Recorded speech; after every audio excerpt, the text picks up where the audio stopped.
जय हिंद बच्चों। तो आज हम एक क्वेश्चन सॉल्व करेंगे जो कि जेई मेन 2013 से काफी पुराना सवाल है।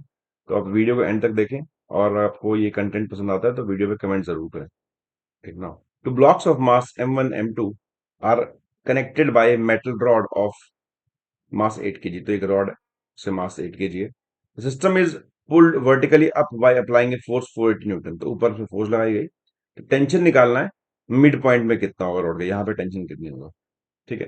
तो पहले तो हम इस पूरे सिस्टम का एक कंबाइन ड्रॉ करते हैं पीडी। इस तो पूरे को मैं एक साथ मान लेता हूँ। तो मास है इसका 20 kg, इसका है 12 kg, और जो रॉड है उसका 8 kg। तो 12, 8 20 और 20 40। तो 40 kg का सिस्टम है पूरा एक। तो इस पे नीचे की तरफ एक लगेगा 400 इसका वेट, और ऊपर लग रही है फोर्स 480। तो अगर मैं देखूं तो ऊपर जाना चाहिए ऑब्वियसली, ऊपर फोर्स ज्यादा है। तो will write 480 minus 400 net force is equal to m into ए।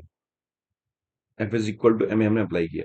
तो अगर यहाँ से ए निकालेंगे, this is 80/40 that is equal to 2 metre per second square.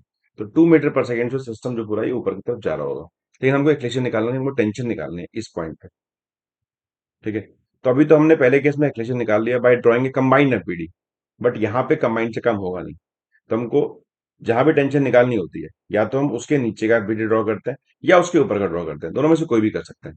तो लेट से मैं नीचे का ड्रॉ करता हूँ, इससे नीचे, यहाँ से नीचे तक का, है ना। तो ये मिड पॉइंट पे निकालना है आपको, मिड पॉइंट पे। दैट मीन तो ये जो मास होगा रोप का, आधी आधा आधी रोप नीचे होगी ना। तो ये जो मास होगा, ये मास होगा इसका रोप का 4 kg। और जो ब्लॉक है M2 ये 12 kg का है। तो अगर मैं इस सिस्टम को ड्रॉ करूं, आधी रोप को और नीचे वाले ब्लॉक को, तो ये 12 और ये 4 और ये एक हो गया। तो इस सिस्टम को, इस नीचे वाले को, जो ऊपर वाला पार्ट है ये ऊपर खींच रहा होगा ऑब्वियसली। आई एम सेइंग कि भाई जो ये नीचे वाला पार्ट है, इस पूरे को ऊपर वाला पार्ट ऊपर तरफ ले जा रहा होगा साथ में अपने, है ना। So what can I do कि मैं बोल सकता हूँ कि नीचे वाले पार्ट पे जो टेंशन होगी, अपर रोप की वजह से ऊपर की तरफ होगी। ठीक। साथ में इसका वेट होगा पूरा 160, और जा रहा है ये ऊपर उसी एक्लेशन से। T minus 160 is equal to 16 into A की वैल्यू 2 पुट कर सकते हैं। तो आ जाएगा 32। तो टी इक्वल निकल के आएगा 192, है ना। तो अगर मैं इसको वैसे अप्रोच न करके ऊपर वाले को देखता, लेट सपोज मैं अपर ब्लॉक को देखता,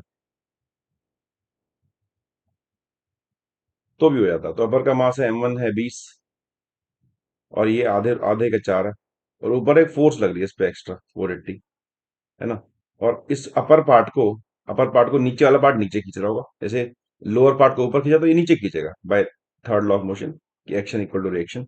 साथ में इसका वेट होगा 240, अपर पार्ट का पूरा मिला के। और ये जा रहा होगा ऊपर की तरफ। तो I will write 480 minus T minus 240 is equal to 24 A 2 है तो ये 28 हो जाएगा, 48 हो जाएगा सर।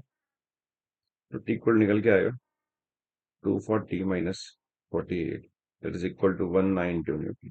तो आप देख सकते हैं कि आंसर सेम निकल के आ रहा है। तो कोई भी आप पार्ट ड्रॉ करेंगे आपको सेम आंसर ही मिलेगा अगर आपने एफबीडी से ड्रॉ किया है तो।